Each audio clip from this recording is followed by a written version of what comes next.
Welcome to another great episode of I've Got a Theory. I'm your host, Hanish Pulikal, and I've got on my guest, Daron Jenkins. Daron, welcome on. Hey, how's it going, everyone? Welcome on. Hey, I'm going to spring this on you because I forgot to talk about this in the pre-show, but maybe you've seen it. We are sponsored by Manscaped, and I wanted to give them a shout out for sponsoring the show and taking care of men's parts and their grooming. So, Daron, you have any thoughts on manscaping? Well, your balls will thank you for sure. Yeah, absolutely. I mean, ideally, if you're doing it right, more than just your own balls would thank you. Ideally, someone else is also appreciative. Your girlfriend or your boyfriend will thank you as well. Trust me. Yes. So, the overgrown look may have gone out a while ago. A while ago. Yeah, you got to manscape. Or COVID. Let's keep it hygienic. Yeah, for sure, because they haven't proved you can't get COVID below the belt.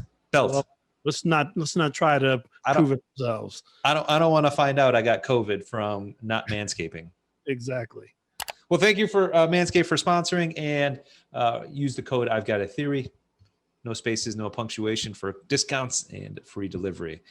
So, Daron, welcome on. So, Daron, you're New York-based entertainer, podcaster, artist, comedian, writer.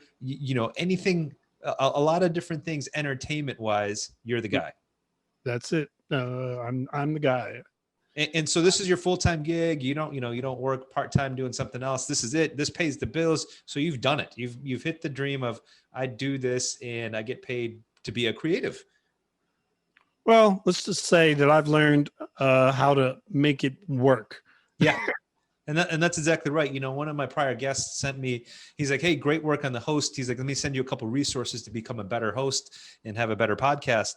And one of them was to determine what your purpose is. And so it seems like podcasts kind of have two purposes. One is to give you life advice and professional advice so you could join my mastermind program or my coaching program, which I'm not doing. And the other is to become a media company and to have a mission that you want to share. And so I've thought clearly about this, and I wouldn't be doing this podcast if I didn't have a mission. My mission is to create awareness and to get people to think out of the box a little bit and to consider viewpoints, opinions, theories, thoughts, predictions that might not normally cross their path or might not normally enter their sphere of influence from whatever media they consume or whatever network they consume. So, Daron, you mentioned you had a good, kind of theory, but also just kind of a rule of life that you follow. That's been important to you, and that's been important to you since you've grown up. And I don't want you to share that. Well, I mean, I'm always a big believer that karma plays a big role in your success or your failure. And for me, it's always, I think, just growing up from living with my grandmother and the way she kind of approached life, and my mom, how she approached life. They all had the same thing in common, which was this: to do for others as you can, and to pay. We don't. Even if I had $10 in my pocket, that's success for me, because there are a lot of people who don't have that kind of money, and I should be able to pay forward that good fortune, whether it's being able to give half of that $10, or maybe it's just me doing something nice for someone else somewhere down the line, because I do believe that there's a such thing as karma. And I do believe that, the bill comes due at some point in time, and I'd like it to be on my side at some point, so. Yeah. When people say that they get bad luck, I always sometimes wonder, it's like, well, what have you done to earn it? Because it's sometimes it's not surprising when crappy people get bad luck, right? And then it also is kind of also your attitude and perspective on it. Was it bad luck, or was that a learning point, right? Could you have learned from that? Daron, have you had any experiences where you could think of where someone's paid it forward to you, or you've paid it forward and then almost got instant karma back? So I was thinking about this. You asked me this, and it's kind of against my person to brag about things that I've done about stuff. No, I mean, this is the platform to do it. Yeah, don't do it other than this show. But on the show, tell me the things But you've done. but I think, it's also important sometimes to share your stories too, because it inspires others to be thoughtful as well. And so one day, this probably was the winter of 2017. I was on my way to work. It was probably December, and it was a pretty bitter cold day. I was commuting in from Jersey, so I was on a subway train, and I happened to have on this coat that I'd gotten in Vegas maybe a few years before. To be honest, I got it um, like when we bought it in Vegas at the time. It was pretty cheap, even though it was an expensive coat, and we kind of got a little bit more off of it, and it doesn't matter how, but it wasn't as expensive as it was meant to be. So I was kind of lucky in that. So I'm in the subway car, and this guy comes in through the middle of the car, and he's crying. He has no coat on. He has no shoes on. He's completely like losing it, to the point where, he's like, he's like, I have nothing to live for. So he goes out into the middle of the car and starts to climb over the middle of the car. He's going to jump. Yeah, he's outside. He's between the cars. Yes. Yeah, so me and this guy, we run over and we grab him before he jumps over. We pull him inside the car and we sit him down. We're like, what's going on? Why would you even think about doing something like this? And he's like, I have nothing. He's like, I walk on this train all the time. I ask people for money. I ask people for clothes. I ask people for food. They look at me like I'm crazy. They don't think I'm worth anything. And I didn't, I'm like most people. I don't carry cash on me. I don't now because of cards. And so I didn't know what else to do. I wanted to make this dude feel like someone cared about him, because I can sympathize with his situation, and I won't get into all the details, but no, I mean, that's a fact. I mean, just during COVID, I've heard mental health has been deteriorating, like as a significant percentage between teens and adults.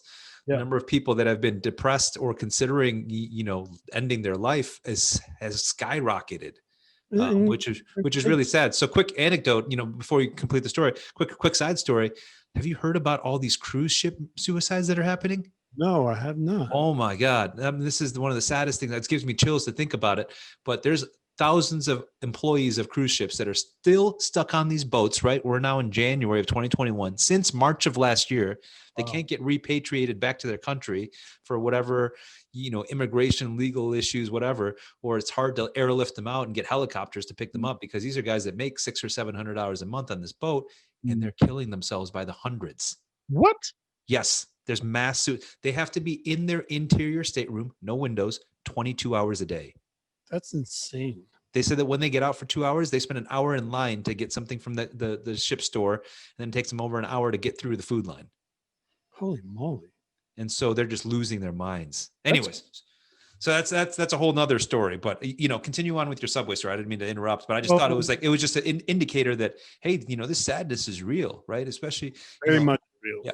Very much real. And I think we all have to be very cognizant of taking care of, making sure we stay in touch with our friends and our families. And even like if you live in a big building and that there's older people who live around you, just be mindful of that, and maybe knock on the door every couple of days just to say hi and give them somebody to talk to.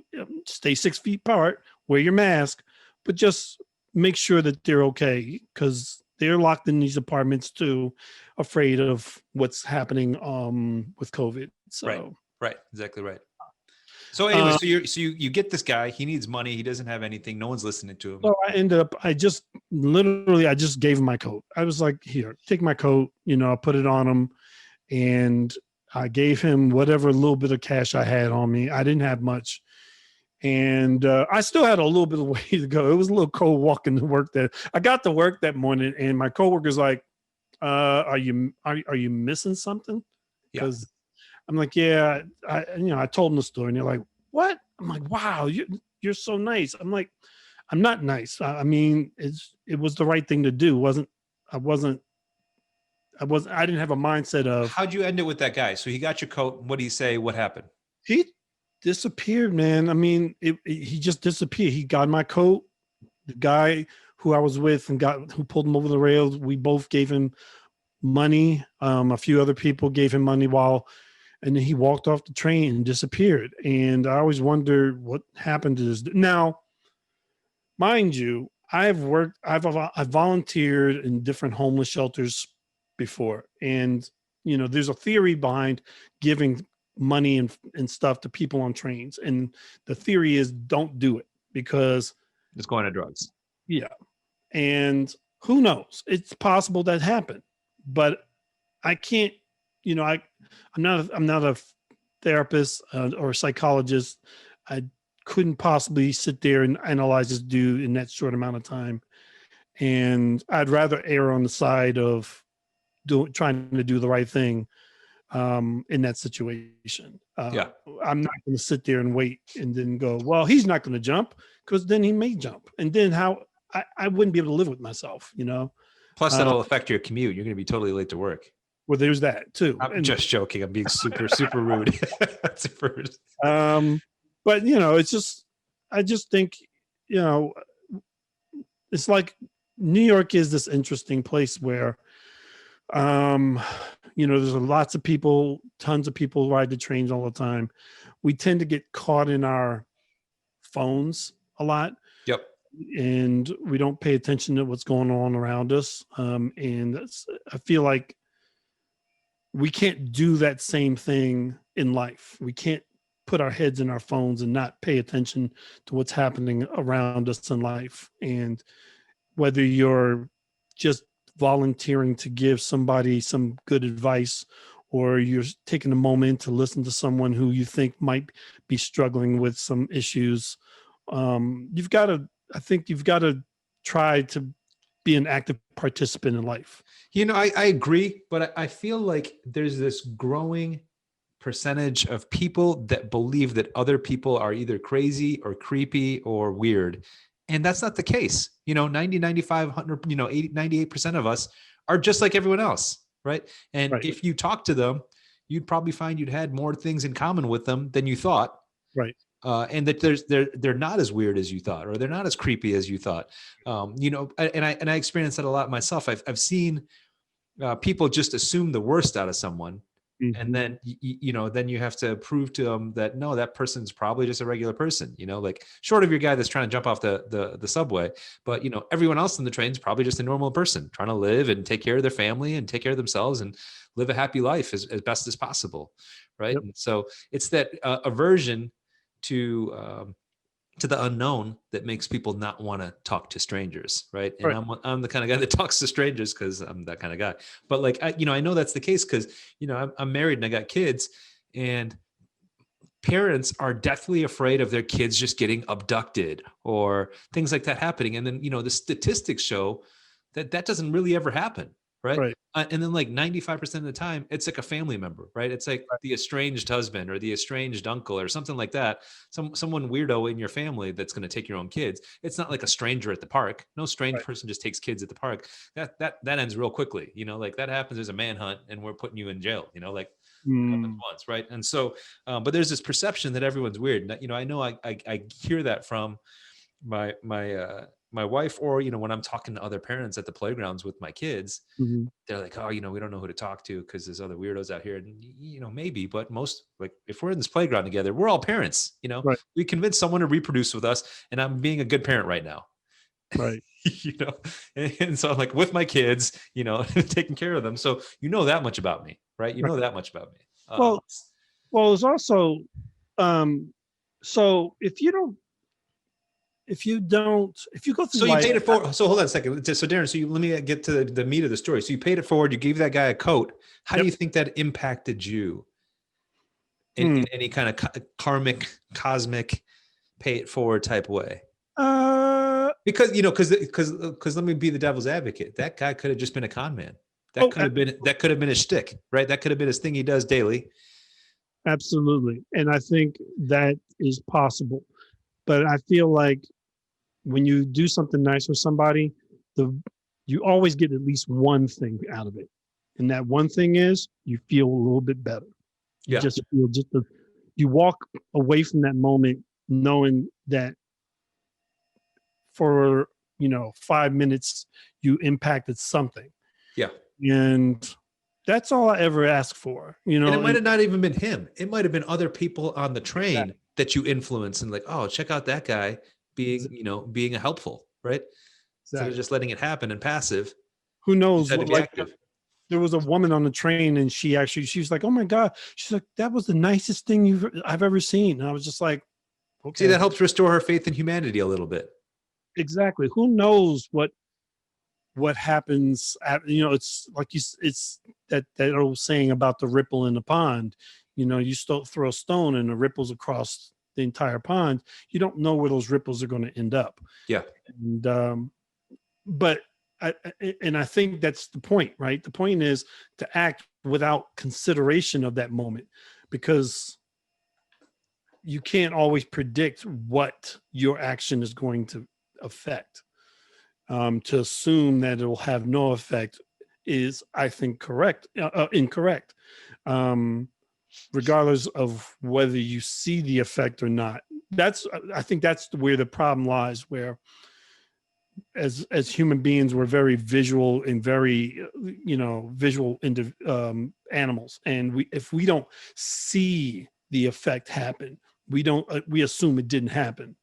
Yeah. Whereas I'm the opposite. I just do it. And if it happens, great.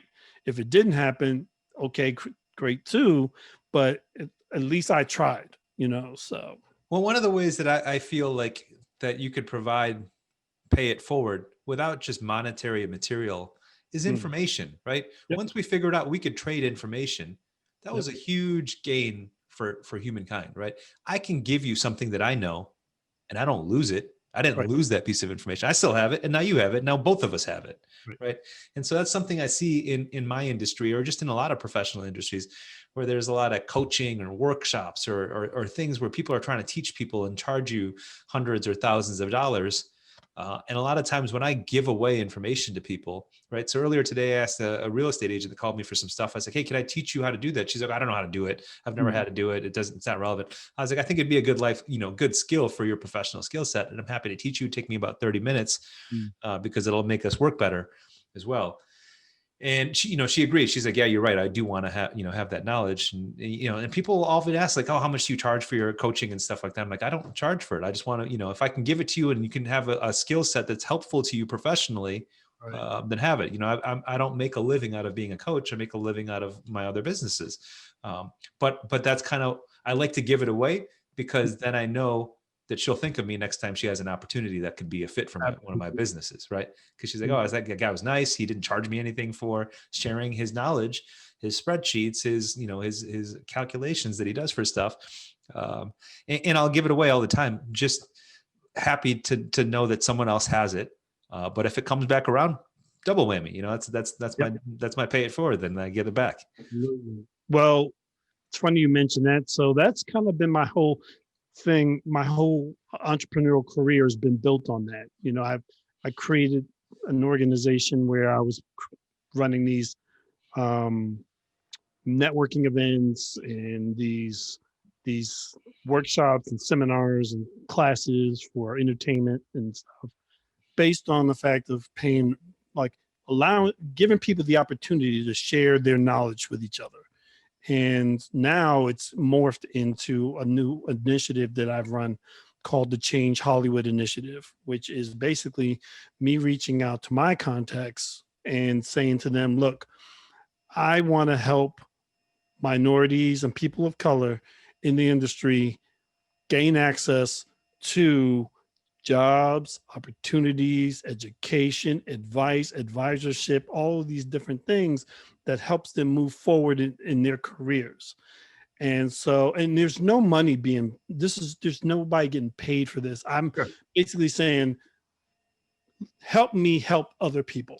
This is something you're starting or you did start?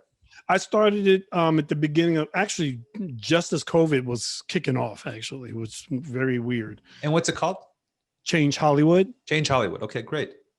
And we got a good, we're still building the list. Basically what we're doing is we've created a spreadsheet and we're circulating it across our networks to different people and anyone who's volunteering, basically to say, here's my contact information, here's my phone number, my calendar, make some time. I'm happy. And this is what I can provide you. And they list out whether I can do 2 months of advisorship or whether I want to meet with you every day, like every week for 2 hours and really coach you on your, or whether I'm going to look at your project or look at your resume or circulate your information or introduce you to someone that might be helpful for you, whatever they can do. I'm giving people, no pressure on what it is you decide to provide. Yeah.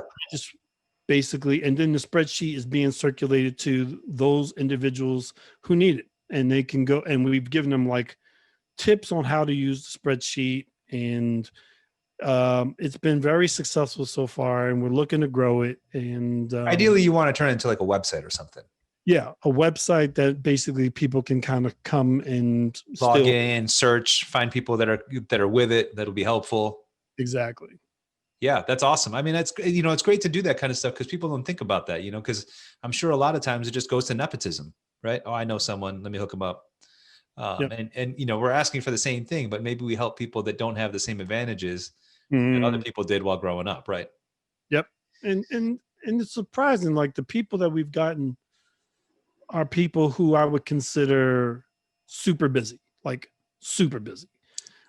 Celebrity actors and producers from different networks, and those people who don't have the time on a normal, but they have decided, and they've reached out to me. It's like, oh, I heard you're doing this.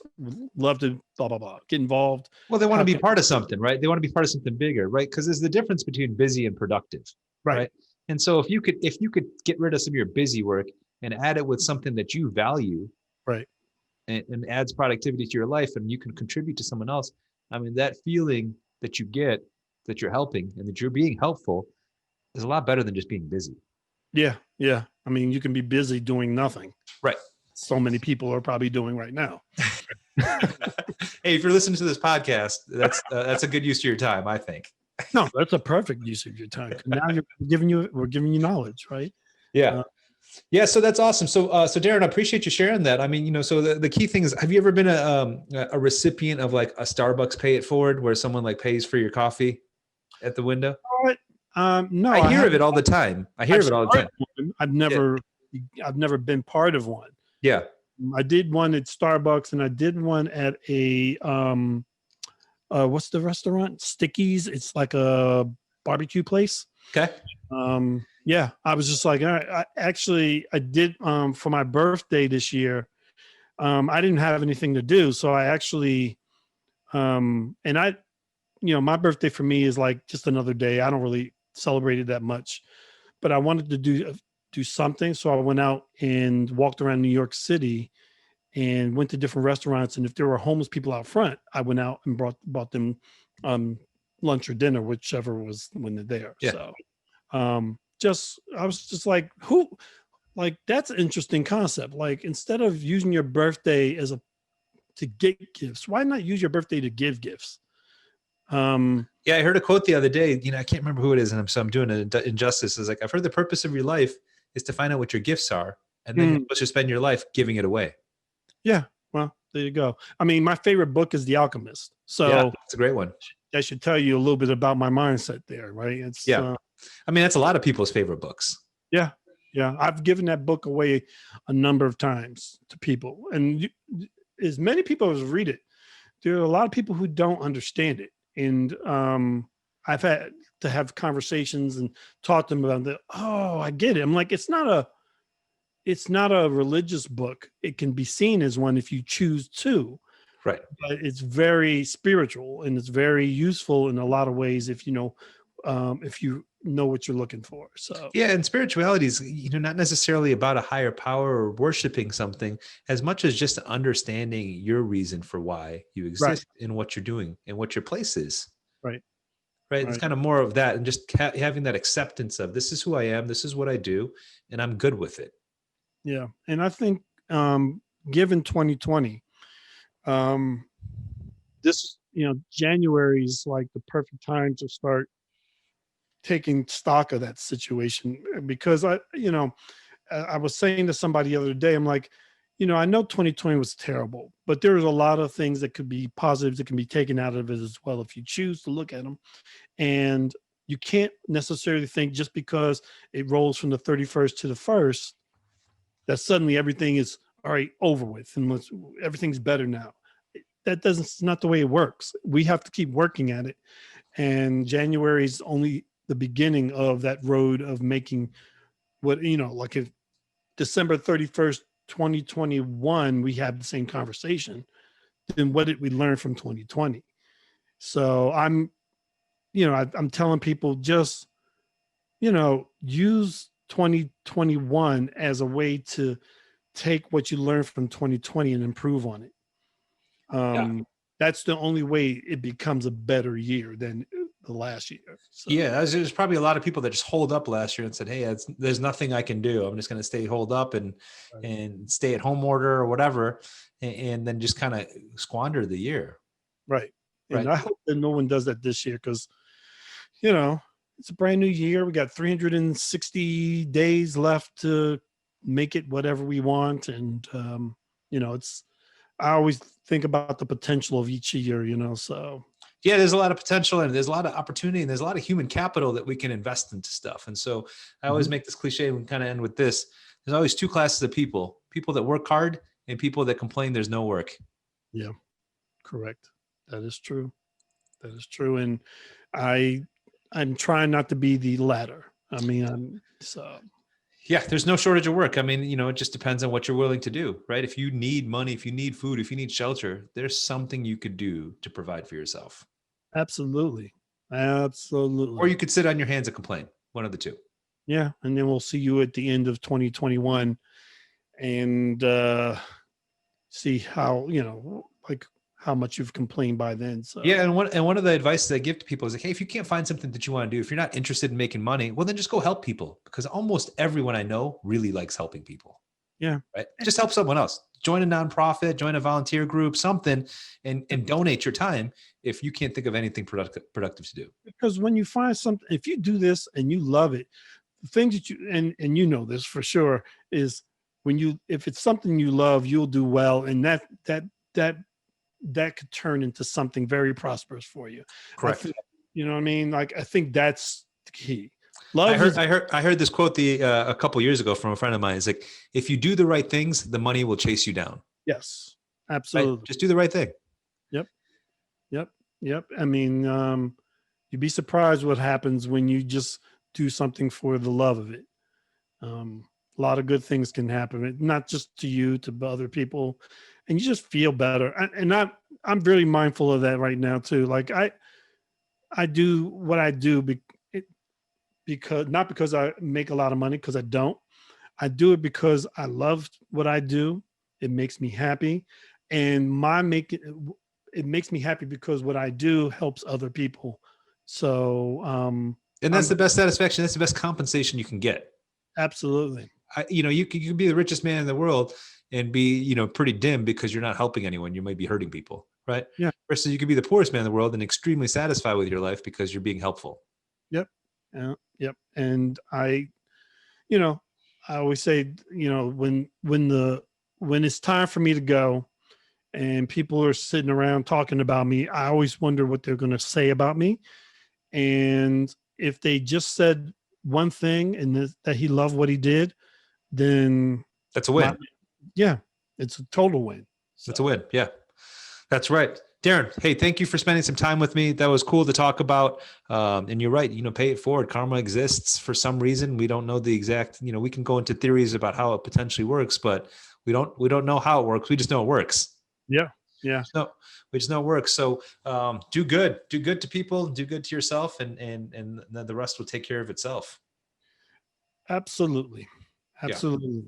Well, thanks again to Manscaped for sponsoring our show. Just watch another great episode of I've Got a Theory. I'm your host, Hanish Polko. Thanks, Daron, for joining me. Please like, comment, subscribe. We'll catch you next time. Thanks a lot.